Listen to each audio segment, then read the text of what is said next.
Next आगे continue करेंगे characteristics of covalent bond. Module open ही रखना, आसानी से समझ में आ जाएगा। तो कोवेलेंट बॉन्ड से रिलेटेड बहुत सारी चीज़ें हमने कंप्लीट की।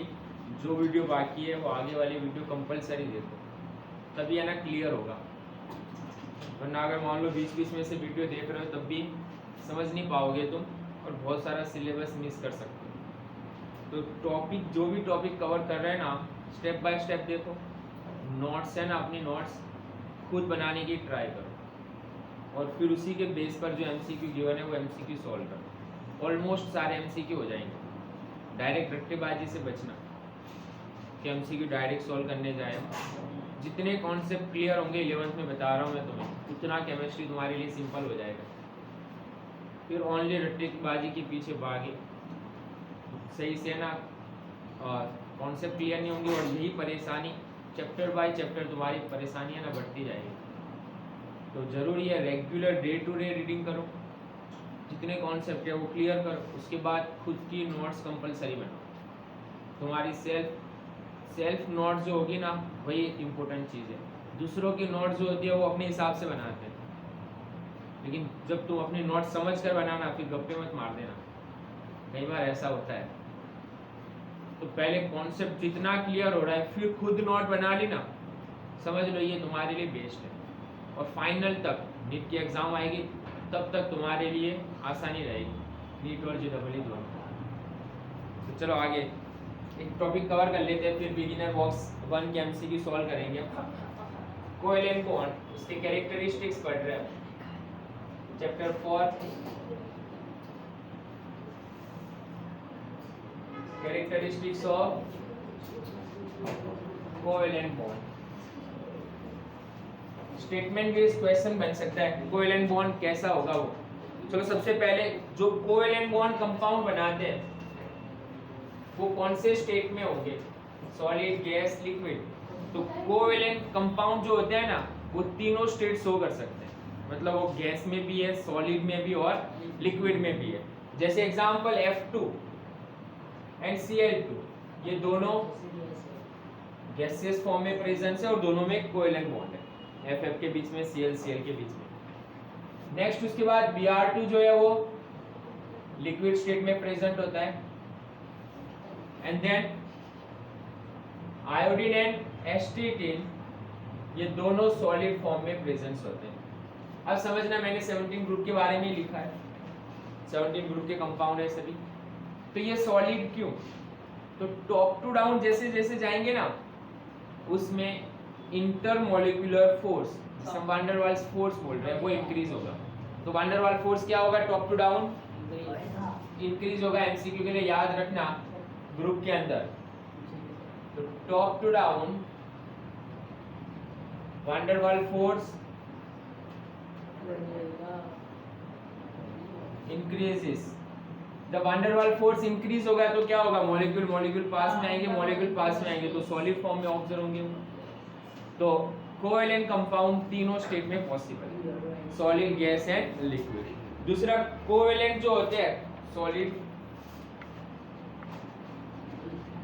कोवेलेंट सॉलिड जो कंपाउंड है वो 3 डायमेंशनल स्ट्रक्चर शो करते हैं। इसके क्रिस्टल जो होते हैं वो 3 डायमेंशनल फॉर्म में होते हैं। बढ़िया सा एग्जांपल है डायमंड, दूसरा एग्जांपल ग्रेफाइट, एक और एग्जांपल है SiC, सिलिकॉन कार्बाइड। तो ये सभी कौन से फॉर्म में होते हैं, 3 डायमेंशनल स्ट्रक्चर शो करते हैं। आगे पढ़ेंगे ग्रेफाइट और डायमंड के स्ट्रक्चर पढ़ेंगे, और दोनों के बीच का डिफरेंस भी पढ़ना है। तो 3 डायमेंशनल स्ट्रक्चर शो करते हैं कोवेलेंट सॉलिड जो होते हैं, वो ज्यादातर 3 डायमेंशनल फॉर्म में होंगे। नेक्स्ट उसके बाद 3rd नंबर की प्रॉपर्टी कौन सी है, कंडक्टिविटी। ध्यान रखना, ये भी इंपॉर्टेंट है। कोवेलेंट कंपाउंड ज्यादातर कैसे होते हैं, नॉन पोलर होते हैं। कोवेलेंट कंपाउंड कैसे होते हैं, नॉन पोलर होते हैं, फ्री आयंस भी नहीं होते। तो इसकी वजह से ये ज्यादातर कैसे होते हैं, बैड पुअर कंडक्टर होते हैं।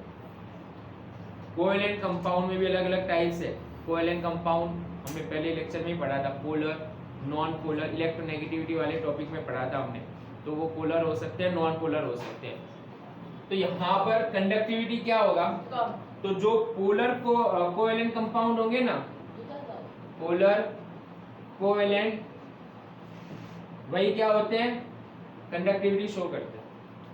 पोलर कोवेलेंट कंपाउंड ही कंडक्टिविटी शो करते हैं, सेल्फ आयोनाइज हो जाते हैं वो, जैसे कि H2O, H plus OH minus, तो वो सेल्फ आयोनाइज हो सकते हैं। तो polar covalent compound conductivity show कर सकते हैं। नॉन पोलर जो कंपाउंड है ना, जैसे O2, H2, ये सारे नॉन पोलर है, उसमें कंडक्टिविटी नहीं होती, इलेक्ट्रिसिटी के बैड कंडक्टर है वो। हाँ, एक एक्सेप्शन है बढ़िया सा, डायमंड भी बैड कंडक्टर है। ग्रेफाइट जो है ना, एक्सेप्शन से भरी हुई है केमिस्ट्री, तो ग्रेफाइट जो है वो गुड कंडक्टर है। और किसकी वजह से गुड कंडक्टर है ये, इलेक्ट्रिसिटी का, 10th में भी पढ़ा होगा।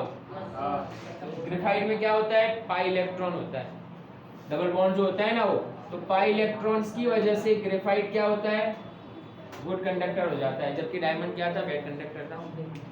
10th में डिफरेंस पढ़ा होगा डायमंड एंड ग्रेफाइट से रिलेटेड, चैप्टर 4 के अंदर। तो चलो नेक्स्ट, उसके बाद 4 नंबर पर चलते हैं, सॉल्युबिलिटी। सॉल्युबिलिटी के लिए एक सिंपल सा वर्ड याद करवा देता हूं मैं तुम्हें, कौन सी चीज किसमें सॉल्युबल है। तो जो पोलर कंपाउंड है वो पोलर सॉल्वेंट में सॉल्युबल होता है, और जो नॉन पोलर है वो नॉन पोलर में सॉल्युबल होता है। तो पोलर कंपाउंड किसमें सॉल्युबल है, polar soluble in polar solvent. Polar solvent मतलब कौन, वाटर पोलर सॉल्वेंट है। और जबकि नॉन पोलर किसमें सॉल्युबल होंगे, नॉन पोलर में, यस, केरोसिनॉल। जैसे कि एग्जांपल है कार्बन टेट्राक्लोराइड, ईथर, ये सब किसमें लेंगे हम, नॉन पोलर सॉल्वेंट। तो नॉन पोलर सॉल्वेंट याद रखना, ओके, जो पानी में सॉल्युबल नहीं होता ना वो इसमें सॉल्युबल हो जाएगा। जो चीजें पानी में सॉल्युबल नहीं होंगी मतलब वो नॉन पोलर होगी, जो पोलर होते हैं वो पानी में इजीली सॉल्युबल हो जाएंगे, जैसे HCl, तो पानी में सॉल्युबल हो जाएगा वो। NaCl पोलर है, N पर प्लस है, Cl पर माइनस है, तो पानी में क्या हो जाएंगे, सॉल्युबल है इजीली, तो इजीली सॉल्युबल होते हैं वो। Ionic compound generally easily soluble होते हैं। और जो नॉन पोलर होते हैं वो नॉन पोलर सॉल्वेंट में ही सॉल्युबल हो सकते हैं, जैसे कि नॉन पोलर सॉल्वेंट के नाम याद रखना 3-4, ईथर है, कार्बन टेट्राक्लोराइड है। चलो नेक्स्ट, उसके बाद 5th नंबर, इंपोर्टेंट, आइसोमेरिज्म्स। 10th में हल्का सा पढ़ा है, ऑर्गेनिक केमिस्ट्री में हम डिटेल में पढ़ने वाले हैं आइसोमेरिज्म्स। यहाँ पर सिर्फ हल्की सी हिंट दे देता हूँ मैं, समझना। जो कोवेलेंट कंपाउंड है वो रिजिड होते हैं, उनका स्ट्रक्चर एकदम रिजिड होगा। और दूसरा, ये bond covalent bond directional bond है। मोस्ट इंपोर्टेंट स्टेटमेंट MCQ के लिए, कौन सा बॉन्ड डायरेक्शनल बॉन्ड है, तो covalent bond is directional force, directional bond है। तो कोवेलेंट कंपाउंड कैसे होते हैं, रिजिड एंड डायरेक्शनल है।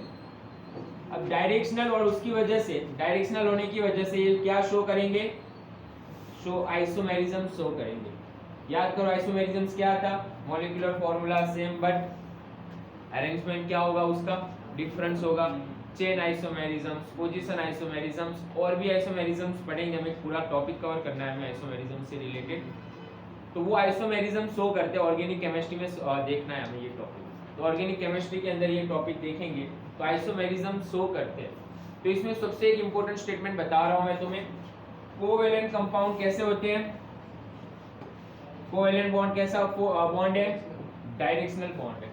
दूसरा इंपॉर्टेंट स्टेटमेंट याद रखना, ग्रेफाइट कैसा है, गुड कंडक्टर होते हैं इलेक्ट्रिसिटी के, जबकि डायमंड और वो क्या होते हैं, बैड कंडक्टर है। नेक्स्ट एक और MCQ के लिए याद रखना, वैन डर वाल्स फोर्स क्या होगा, टॉप टू डाउन इंक्रीज होगा। मतलब टॉप टू डाउन जैसे जैसे जाएंगे सॉलिड कैरेक्टर्स बढ़ते जाएंगे, सॉलिड कैरेक्टर्स क्या होंगे, नीचे जाते जाते बढ़ेंगे टॉप टू डाउन ग्रुप में, क्योंकि वैन डर वाल्स फोर्स बढ़ रहा है। वैन डर वाल्स फोर्स मतलब कौन सा फोर्स, इंटरमॉलिक्यूलर फोर्स है। तो ये थे कैरेक्टरिस्टिक्स ऑफ कोवेलेंट बॉन्ड, इतने कैरेक्टरिस्टिक्स याद रखना, और उसमें से ये 3 स्टेटमेंट खास याद रखना। तो स्टेटमेंट बेस्ड अगर क्वेश्चन आ रहा है तो आसानी से सॉल्व कर पाओगे तुम।